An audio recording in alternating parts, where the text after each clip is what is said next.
right, I guess we'll just get started. Thanks everyone for coming. Thanks for making it to the last session of the day.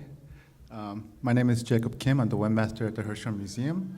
And today we're going to talk to you a little bit about how the work that we've been doing with the Hirshhorn Eye for the past year, as well as how we've shared it out to other institutions at the Smithsonian as well as outside the Smithsonian as well.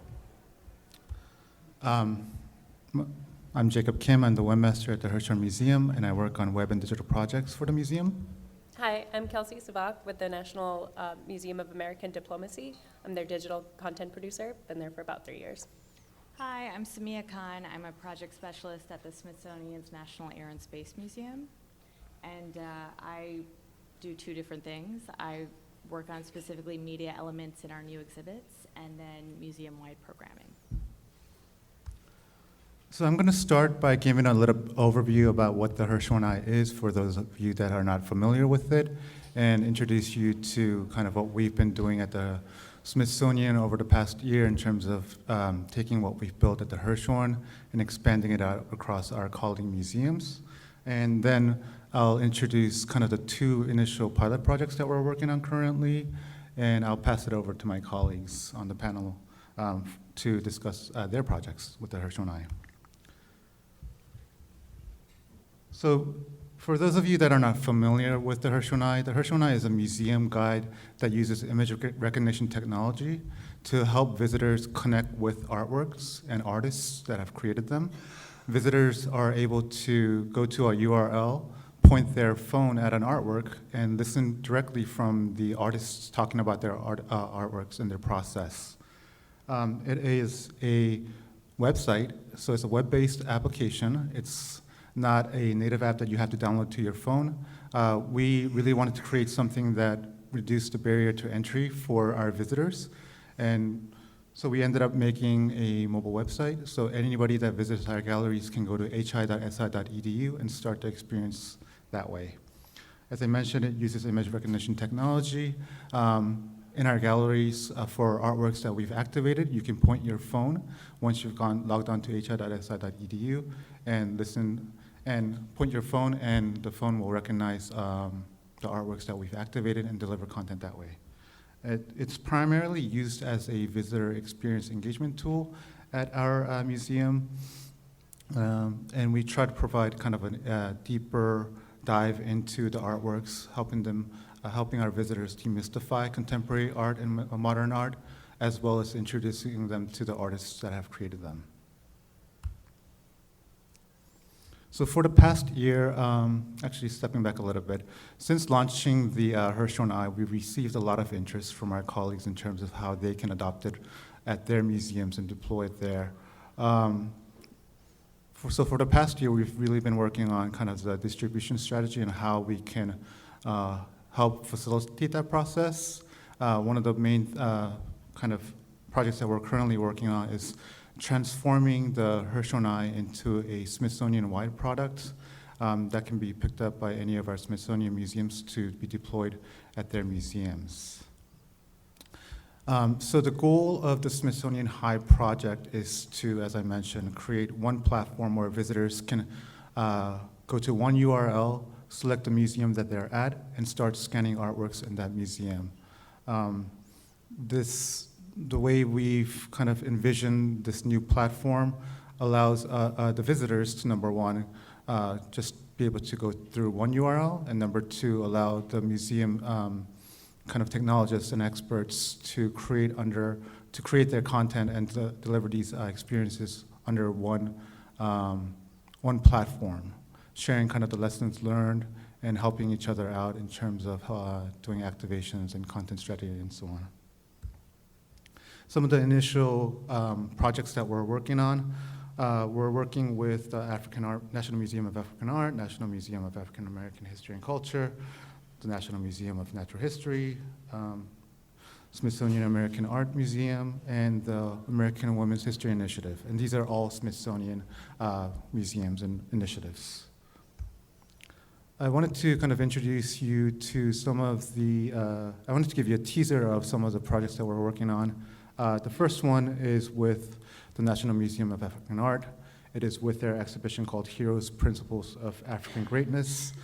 And in this exhibition that will be opening shortly, the team at African Art has created a link between historic African figures and the objects that are representing them inside the exhibition. So visitors that are visiting the museum can use the Smithsonian High experience to to get an understanding of kind of the nuances between the African figure that the artwork is representing, and listen from directly from the museum director himself, kind of explaining the ties between, the importance between the African figure and African art. The other activation that we're working on with the Natural History Museum is inside their fossil hall. We're using the Herschel & I Smithsonian High technology to create a new experience where visitors can scan fossils in the gallery spaces and hear directly from the museum experts and the scientists that work with the museum and subject matter every day. And now I'm going to pass it over to Kelsey. Yeah, so our museum is actually not Smithsonian affiliated. We're another institution, but we collaborated with Jacob and Linked by Air, which is the company that developed the product, to fork it into our own project. So we actually launched earlier this week with Museum of American Diplomacy I, or MADI, for the Berlin Wall exhibit that just opened up for the 30th anniversary of the fall of the Berlin Wall. We also had an exhibit that opened up with it that had image panels that would play historical footage from East Berlin to put you in the feet of those people who were there at the time. It also works with the object that you see there, triggered, and which has the signatures of people who contributed to the fall, such as the president at the time, George H.W. Bush, and Durban activists, as well as the artist who painted the wall, who was a protester at the time. Our target audience is unique to other museums in that we have a lot of aficionados. We have a lot of international affairs nerds who are going to the museum and would want deeper information about what they're looking at. So in that way, we're lucky. And it's also ages 18 plus, which according to Jacob's experience and Samia's, is the people who tend to use it more so than kids who might be on their phone for other reasons. Go to the next one. So we are currently using it for the Berlin Wall exhibit, but we plan to expand it for our exhibit in our other hall, which will be using diplomat stories, interviews with diplomats of the stories that we're telling, which is also some of the material that we test that works out the best. But we're also in this really unique stage in the museum development in that we're still designing 3 other halls that will be open in 2022. And so as we're having the conversations about what those halls are going to look like, we have the eye as an asset to help expand on the material aside. So some of the more experimental uses, right now we're going to be using it for visitor testing, so that when you use the eye, you can have a multiple choice question or an open-ended question, so that people who are visiting the first hall can provide feedback that we can incorporate to the permanent museum. And then we'll just use Google Analytics to gain demographic information that'll be also informative without adding additional questions to the visitor. We're also exploring use of it as our audio guide solution. So rather than having it, having visitors need to download a SoundCloud or use a wand with them, they can use the eye, just a different toggle for the eye, and this can be built in to the museum as we're developing it.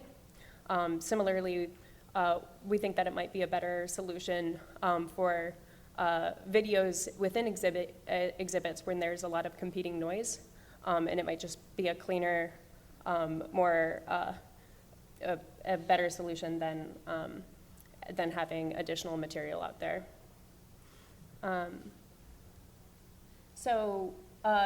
We benefited a lot from the other exhibits that museums that used it. So the content planning, we learned that the content rather than the technology is actually the heavier lift. So in the beginning, when in our planning stages, we were able to plan for that as far as staff time.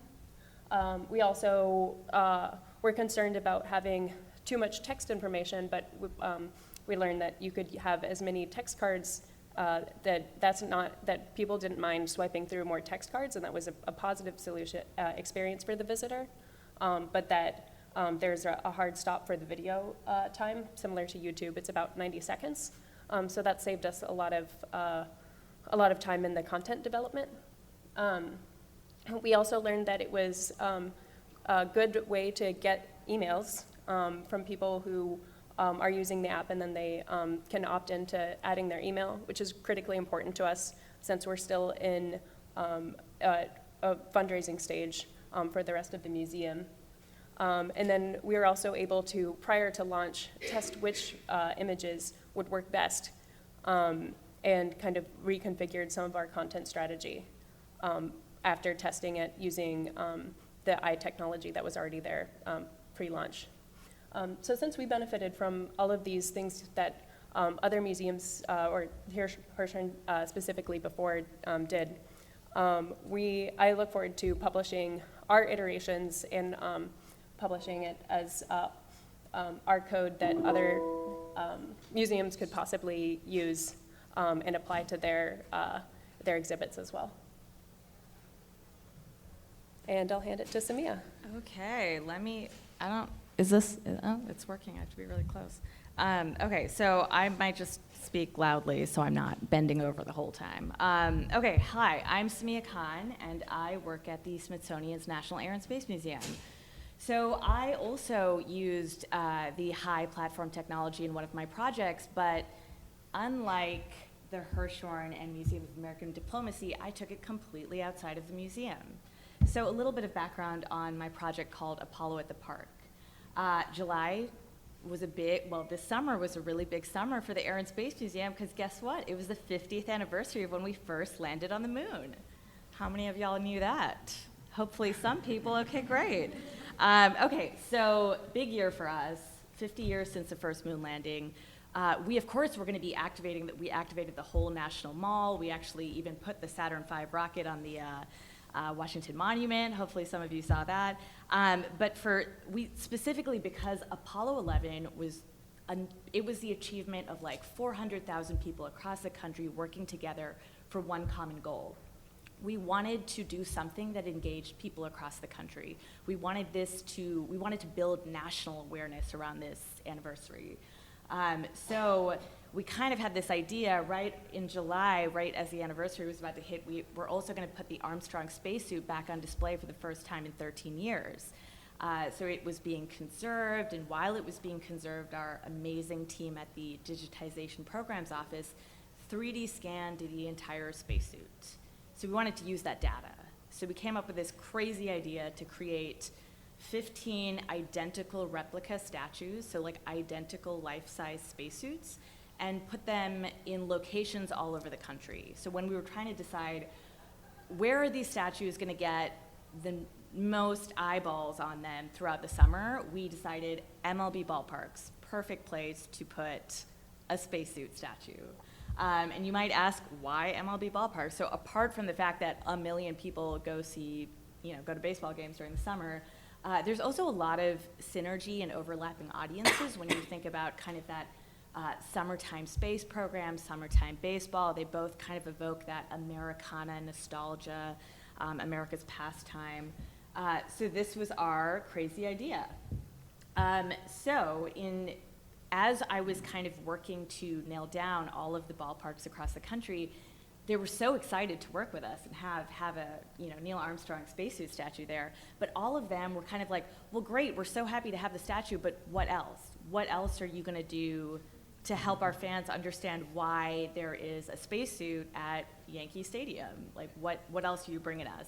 So I needed a way to tell a story and tell a narrative without taking up a lot of physical space, because as you can imagine, the ballparks were, I didn't have to finagle them too much, but even getting the footprint for the statue there is a lot.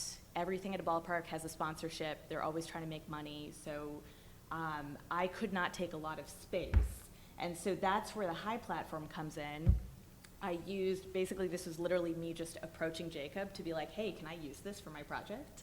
And we decided to use the high platform to activate the spacesuit so that folks at ballparks could actually understand and like get the big picture of what Apollo 11 was without a lot of signage, without a lot of giant physical space being taken up. So we can go to the next slide. So here are some highlights from the project. You can see kind of a map of where the 15 teams were across the US. One thing I want to highlight, so I used the high platform to basically activate certain areas of the spacesuit so that a fan at the ballpark could basically come, go to that web address, it would activate their phone camera, and they could scan over certain parts, and they're fed content. And I'll show you what it looks like in a minute. But the way, so basically in conversing with all of the ballparks, again, they didn't want me to take a bunch of physical space. So we created these moon signs, and there's kind of some nice synergy here. It looks like the statue is standing on a moon, but also the moon had the instructions for how to use the Snap the Suit application. So that's kind of like what the different spacesuits look like. And then kind of going back to, because each of these statues, each of these spacesuits was going to, they were all going to be installed in different locations in each ballpark. So I couldn't just have someone point their phone at the entire statue because the background was going to be different. It had to be zoomed in close enough so that it would be identical. The areas activated for the app would be identical for each statue. And then the last picture over here, not only did we want all of the ballparks to host one of our statues, I also wanted them to do something to highlight and celebrate the anniversary. So kind of the second part of this project, first was please host one of our statues. Second part of the project was please have a game night in the summer devoted to Apollo. Like, we created a whole package of digital assets that were handed off to the 15 teams and encouraged them to have a celebration on July 20th, do something to honor this anniversary. And shockingly, many of them did, and we're super excited. And that is the Apollo theme night this past July from Nationals Park. And a quick recap, the statues were only up at these ballparks June through September, so the plan was to take them down at the end of the season, so that it really was just a summertime program. Little did I know that DC would be hosting the World Series and could have gotten a ton more play, but you know, hindsight. Next slide. Okay, so this is kind of what the experience is. Fans at ballparks are taking their phone and they're zooming into things like the flag, and then they're immediately fed little snippets of content. So, so this is like little fun facts, and then I also had little images integrated as well. So one personal pain point I have about the platform is that you can't merge text and images a la Instagram stories, which I think would have made it a little bit more seamless. So you either have to have the caption before the image or the caption after the image. So, you know, that's, I think, one drawback.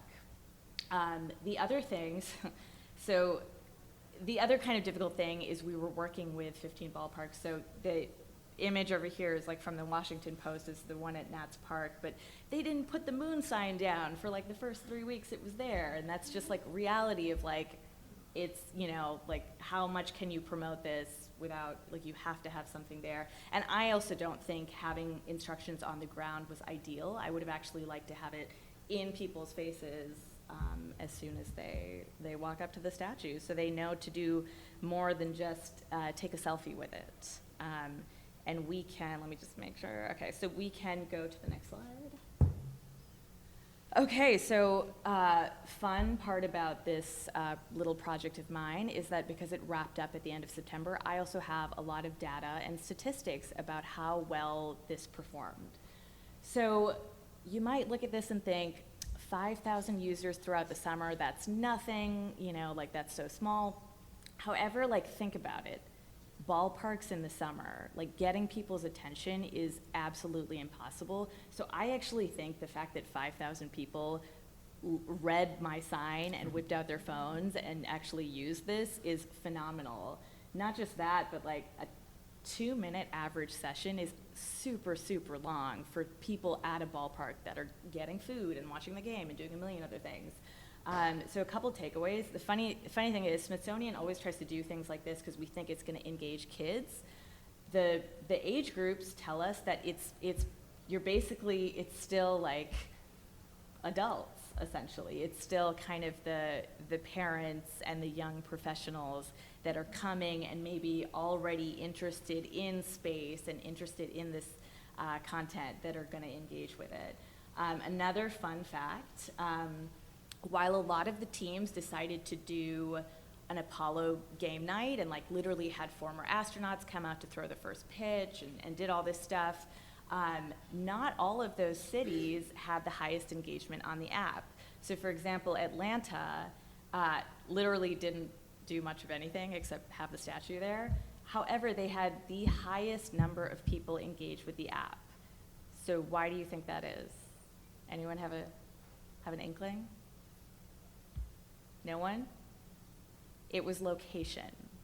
They decided to put their spacesuit statue front and center. It was the first thing people saw when they walked into the ballpark. It was the last thing they saw when they left. It literally was in the background when the news commentators were talking about the games. It was like so much visibility. A lot of the other ballparks, unfortunately, put them like behind a really hidden section or behind a wall or in a certain area that was for kids. Just like if they weren't visible, the engagement was really low. And so a couple takeaways. Location is key. Ballparks were uniquely difficult partners because we did not have say over where these statues were going. The instructions, again, the moon signs, we attached them to the ground, so we didn't take up a lot of physical space, but in retrospect, in a perfect world, I would have wanted a giant panel with giant instructions that are clear and simple and like 1, 2, 3, boom, boom, boom. The most engaged users don't change. So this shouldn't be a shock to us, but the people that probably engage with our app are people that are already interested in space, interested in astronauts, were curious, and came up and wanted to learn more.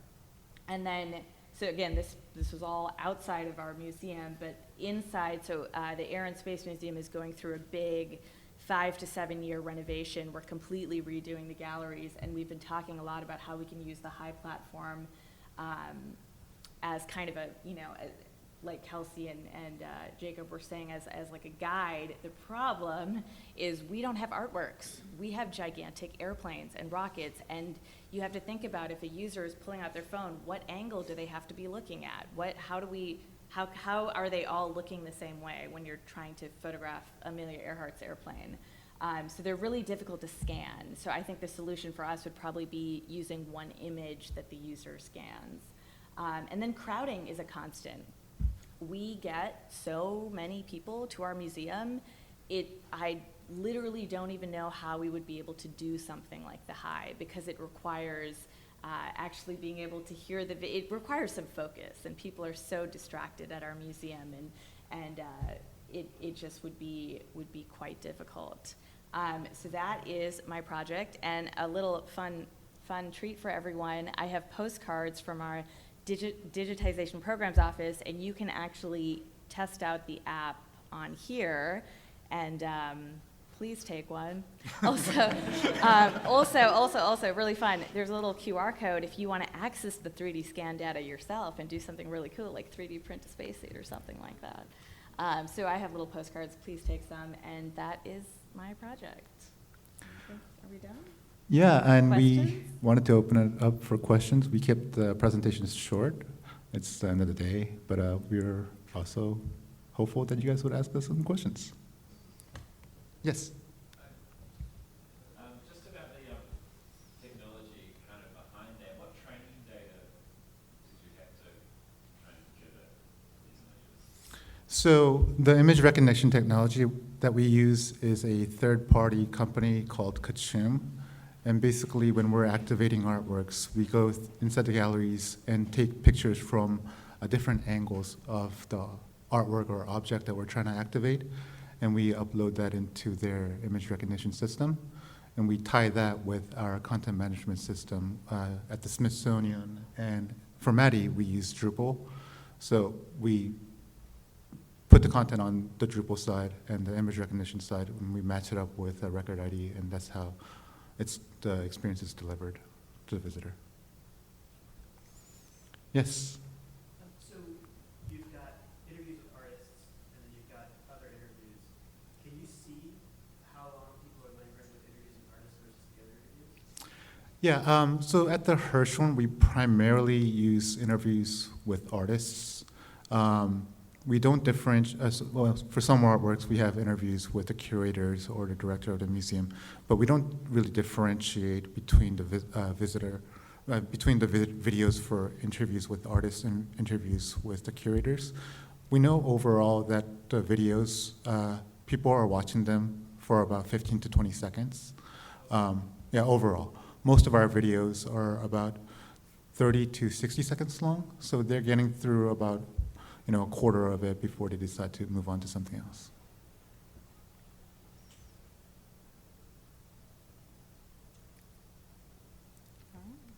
All right. If no other questions, feel free to come up and check out, Samia's. Oh my God, take a postcard, instance. please. Yes, and take a postcard.